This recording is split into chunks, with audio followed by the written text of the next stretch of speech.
G'day crew, welcome to Goat Fantasy. It's the round 2 Mailbag edition. Goat Fantasy brought to you by checkmyrates.au. Visit the website, it's free to use. Take control of your financial future. Brandon and the team will help you get a better home loan rate. And Drew Jones, your host for Goat Fantasy on this Mailbag edition. It's a special Mailbag. We're doing things a little bit differently today. And part of the reason for that is because we've just been so hamstrung with our trades. So the injury carnage has been quite extraordinary. Connor Rozee, hamstring surgery, out for 12 plus weeks. Christian Petrarca, medium grade hamstring, out for 4 to 6. Tom Liberatore, hamstring, out for 3 weeks. Toby Nankervis, out for 6 to 8 weeks with a hamstring. Tom Lynch, hamstring, 4 to 5 weeks. Calamar Chi, long-term hamstring. Rory Laird, calf injury. Miles Bergman, ankle injury. Mason Redman, knee surgery. He's out for an extended period. Jordan Dawson has hurt his calf. And the cherry on top, Milan Murdoch has hurt his calf. The cash cow that we all brought in last week. I've heard of people bringing in Dawson, who have now lost him for Thursday night football. It's likely he's only going to miss the one. Connor Rozee, the majority of the competition started with him, and of course Christian Petrarca had been one of the best picks so far of the season. So, leaves us in a pretty difficult position to do trading where we can use a huge amount of creativity. We can use that cash that we've left in the bank. The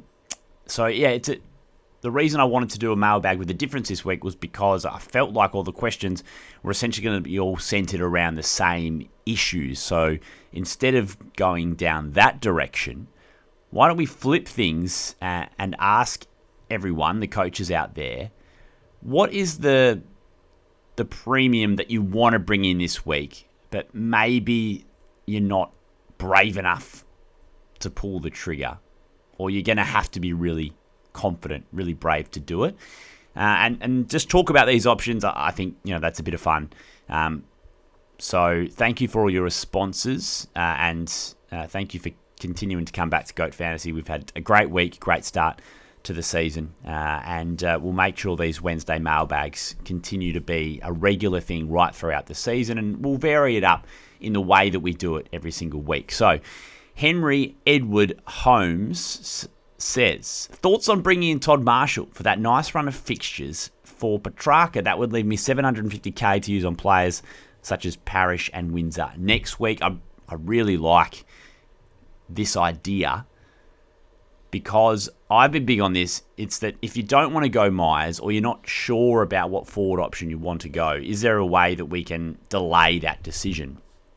Todd Marshall would allow us to do that, because he's probably going to score well against West Coast. It's a decent run to start the season. Break-even's great. And they've lost a few of their distributors down back. Does that mean he gets extra ball this week? I mean, you're taking a premium off your field and replacing him with a cash cow, essentially. So there's some risk involved in that with him, but perhaps, best 18. We get a little more leeway with that. So it delays that decision on what the right forward premium is to bring in. Petrarca, we know, is going to be a legitimate top, certainly top 6, maybe number 1 forward for the entirety of the season. So not easy to replace. So I like that as an option. Certainly it will mean you will be extremely cash rich next week to make some moves and get rid of those mid prices, which I know we all would like to do. Zigger Jagger, any interest in Kitty Coleman? Hasn't started great, but has a dream run for defenders. Yeah, so Coleman, because he's missed so much footy, it's probably not that surprising he started slowly. The issue for me with Coleman, even before the season started, was just market share. There's so many mouths to feed in that Brisbane defensive line. So it's a way to save some coin, and perhaps you get a little uptick in production. But right now, in defence, I think, Zorko, Josh Dacos are the plays for Connor Rozee, in my opinion. Bryce Mitchell, here are some of the premiums that he likes. Is he brave enough to bring them in? Shea Bolton, Angus Brayshaw. Not Jai Sarong, that's Caleb Sarong. Murphy Reid, Jordan Clark, I see. They are Fremantle players. Good Freo fixture, but can't pick which one will go off. Shea Bolton's an interesting one. You have to be really gutsy to do it, but more midfield time, Hayden Young out for an extended period. You'd think sort of 2 to 3 weeks at least. Good price, affordable. That would be a definite throw at the stumps. Brayshaw, nice bounce back last week. Sarong, he's a tag risk. Can we trust him? Murphy Reid I like, and is one I'm considering in my forward line for next week. Would like to just have another look at him against the Tigers, and then Jordan Clark I think is just ever reliable, but he hasn't started the season all that well. Libertarian West Aussie says Short and Newman. Are we brave enough to go Jaden Short? Certainly he started the season like a house on fire. Looks like he's sort of back to himself, and looks like he's got the market share in the Richmond defense, with Grill a little bit down on round one. I think Banks was down a bit as well. So he's A1. He's the guy back there getting all that distribution ball, certainly the lion's share of it. For Newman, really interesting, isn't it? We'll get an explanation tomorrow from Michael Voss Thursday at his press conference about where he's actually at. He's been suspended. Does that mean they want to give him another run in the VFL, or does he come straight into the A team? Yeah, let's wait and see. But once he's in the team and he shows that he's got that scoring potential still after a year out, I think he's going to be one that we can pull the trigger on for sure. Nice upgrade from a rookie at some stage. Jordox, hello mate. He says Rankin, and Isaac Rankin is someone who absolutely could be a top 6. I feel like this isn't the week to bring him in away against Geelong off a 6-day break, but I think he's going to be in our team at some stage soon. If he hadn't have had that delayed start to the season, I feel like he would have been someone who we were talking about a lot more. But unfortunately with the hamstring and the suspension, it's just hard to pull the trigger on Isaac just yet. GDB7, now he says Zorko, and I think we all want to go Zorko, don't we? Like, the guy is a sicko, scores fantasy points for fun, observable first, just such clean skills, 37 years of age. The Brisbane players just give it to him, when he's in space, and even if he gets attention, he still tends to score fairly well. Great matchup against the Saints this weekend. Got him in draft. I've got the captaincy on him, and looking very strongly at bringing him in to the fantasy side. Just trying to decide between Holmes, Dacos, and Zorko really is the two of those three. Forked Hawk, Simon Evans says Zach Johnson. We're so brave to bring him in salary cap. I've just picked him up in a draft league, and I know Vams was high on him going into the season. He's definitely got fantasy game. He's going to be someone who is in and around our fantasy draft teams for the entirety of his career, because he's just a rebounding halfback flank. So every chance that he's going to score reasonably well, gets a boost without Redmond, but it would be a massive risk in salary cap. AJ says, Tristan Sherry in Supercoach. Feel I'm cooked if I avoid, but if I bring him in, I've got 4 rucks, meaning McAndrew goes to R3. Yeah, I'm actually in the same conundrum in my Supercoach team, where I would love to bring in Tristan Sherry this week, especially for the matchup against Blackiston. But I've already got Jackson at flex, which means a rookie goes off the ground, which is McAndrew. And there's an argument to say that Sherry, and in the ruck line, which we thought perhaps was going to be a bit down this year, it still looks like it's the cheat code in Supercoach. So maybe there is an argument to say you should have 3 premium rucks in your squad. So I think if you want to do it, pull the trigger. Digby says Murphy Reid and Jack Ross. Yeah, Jack Ross has had a really good start to the season. Definitely has a nice role. I feel like great draft pickup if you had the foresight to take him. But perhaps still a little early to be trusting him. Tough matchup against Freo away from home. Let's see if he does a potential tagging role. There's a lot of moving parts with Jack Ross, because he can play that defensive role. He can play half forward, which makes it feel a little bit risky. Murphy Reid, love, and he's getting more midfield time than we probably expected. Like, he's accelerated into this role. Again, he doesn't have a huge ceiling, but he'll be punching out, 85, certainly above what he's priced at. And Digby also mentions Nick Newman. Again, I think he's going to be a wait and see. I think I'd like to see it first in an AFL game. Brisbane Fantasy says Todd Marshall and Nick Newman. Yeah, so I think that Marshall move has a lot of merit as a wait and see and a nice cash gen move. If you feel like you want points on field, then sure, go the 2 premiums if you can afford that. That's what I had set myself up for this week. But yeah, he's going to make us some money, and he could have a really big role this week against the Eagles. Josh says Murphy Reed, good run, no young, still averaging 80, still priced at 60. Has had a decent up ground roll both games. Yeah, and he's saying, is it better to just go Marshall and save the 200k? Yeah, it's a tough one. Marshall's playing as a key defender, so that there's a low floor there of like a 35 or a 40, whereas I think Murphy Reed's going to be more consistent.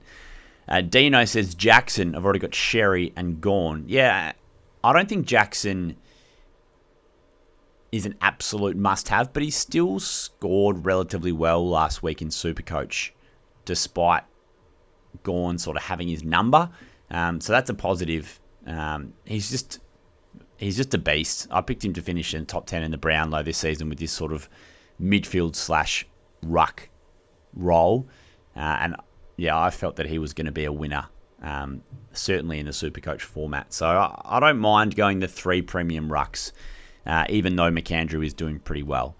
Mitchell Finn says Colby against P. Hart Essendon. I think he's going to go back to almost full tilt. Just the break even is the concern. Yeah, if you went a week early on Colby, I don't think that's a problem. I think he's a player that we're going to be able to get into our side over the next few weeks because the price has gone backwards. And there's no need to jump too early, but I think he'll score well against North Melbourne. There's no doubt about that. I think it's a good call. But does it fit into your plans this week? It would save you a bit of cash rather than going a premium in defence to replace Rosie. Footy God says Josh Worrell, the dreaded round 12 bye and a calf niggle, has led me to follow the pack on Houston. But we think he has top 4 defensive credentials. So Worrell, the calf niggle was the concern this week. 2, back-to-back 6-day breaks. I'm not that fussed about the bye. If you're a Josh Worrell believer, just maybe not this week against the Cats. It's going to be a tough one. Shea Bolton, 12 months to find his feet in a good side, but once bitten, twice shy. And that's the risk with Bolton. I like the pun as well. Yeah, if it was later in the season and we were having a bit of a punt on our sort of 5th or 6th forward, I don't mind it. But we're replacing Petrarca here, and that's the big challenge. That's why I'm sort of hesitant to jump this week. I know Myers is probably a safe move, but an extra week of data in that forward line isn't a bad thing. And that's what you got to consider. You're replacing a superstar. Can we trust Bolton to have that kind of output? Pax says Tom Doedee and Charlie Ballard. Doudee's playing the VFL. Ballard, not sure he's going to get the scoring at Gold Coast. Maybe you're just taking the P. Liam, Shea Bolton, Tim Kelly. Yeah, Kelly is interesting, isn't it? I've got him in a dynasty team, so it was nice to see him pop a little 80, which has been pretty rare over the last 18 months or so, probably even longer, to be honest. Not sure we're investing yet in Tim Kelly, but he's definitely a watch. Bolton we've talked about. Tom Stewart, that's via Jake Martin. Yeah, now that the bye is over, he started the season really well. I probably slightly prefer it in Supercoach, but he's definitely an option. Just, all the normal flags that come with Tom Stewart, injury risk. He just seems to always have a 10 or a 20 at some stage during the season. Perhaps, the 50% time on ground rule is helpful in that if it makes you feel a little better about it. But it's definitely a pod, and I like the areas that you're moving in. John says Todd Marshall, surely designated kicker. Yeah, I think that's not a bad shout. Ryan, Shea Bolton, says he expects a 60-40 mid with forward split. Yeah, I think she actually said 60-50 in the presser, literally giving 110%. His consistency would have me spooked as well, Ryan. But yeah, he's a risk if you're brave enough. I don't hate it, but I won't be doing it. Guy Hockless, Ed Richards. We can't do Ed this week because of the bye, but he's an absolute gun. Aaron AFL Fantasy. Love to trade Zorks, but fully priced. Caldwell, but Bombers suck. McInerney, but he has the bye. Yeah, I don't mind McInerney as an option next week.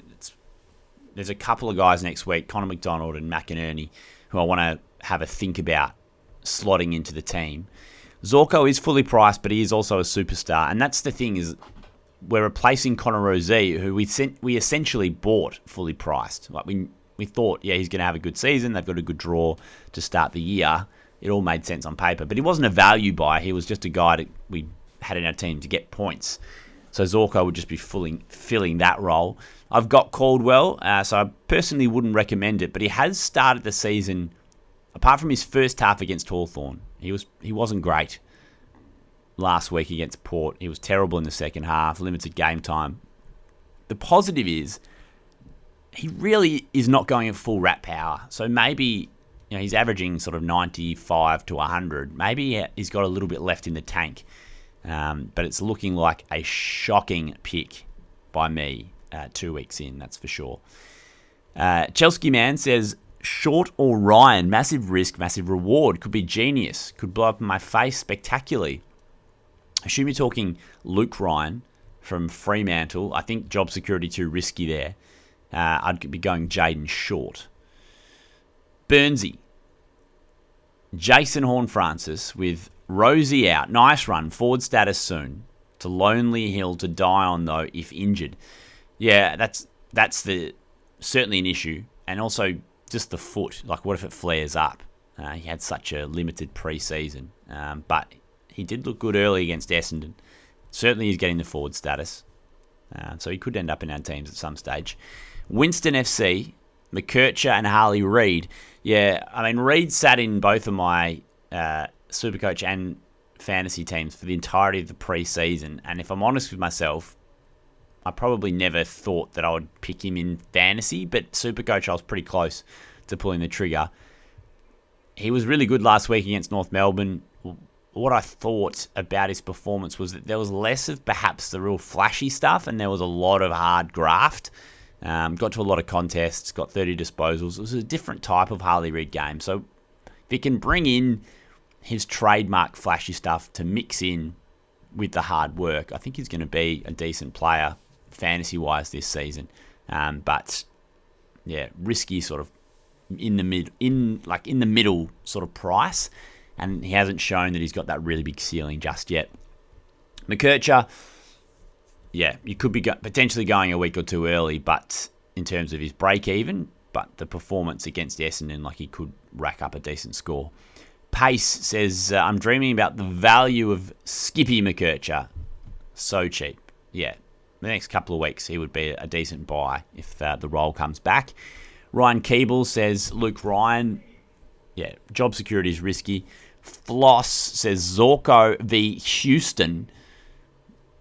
Yeah, I think Houston is a safe bet because of the price and the break-even.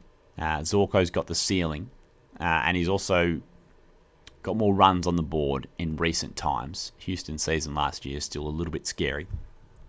Fourth in 2014 says Kane Farrell. I was burnt by Kane Farrell last year. He was a very difficult player to own.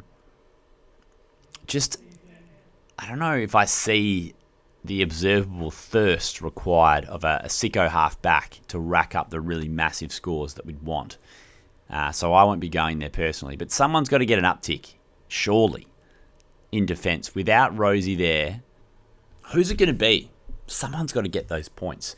Perhaps it might be Kane occasionally, but I'm not sure if I back him in, week out. Our last suggestion comes from... Stay with me here. Oh, there's two to go. Stevie Allen says Shea Bolton. I think we've shared our thoughts enough on the Fremantle midfielder / forwards. And then it is... Storm Shine is saying Sam Berry. So, yeah, inside midfielder has probably got more midfield time and more responsibility than I was expecting this season. I thought they'd sort of move past the slow inside guys. But a lot of faith shown in Berry by Matthew Nicks. I think he's a nice draft guy, and he's certainly been scoring way above what he's priced at. So, yeah, I just don't know if this is the week for it, because I feel like we're targeting a premium mid. But I like where your head's at. If you're brave enough, sure, go for it, because he's definitely value. And we need some value somewhere in our team. Maybe Sam Berry can be that guy for you. So Oscar Steen making his debut for Collingwood. I wonder how that affects Darcy Moore. Does Steen play as a forward, or is this a genuine two-ruck setup? It's interesting that they're going that way. He's about 202 centimetres, 22-year-old. So the Pies going potentially with Cameron and Steen up against Briggs on Friday night. We're just watching those teams on Thursday as well. Toby Bedford, is he going to come back for the Giants and tag Nick Dacos? Because I think it's something worth considering. You know, are you in with Dacos for the long haul? Are you doing it just because you want this initial bump?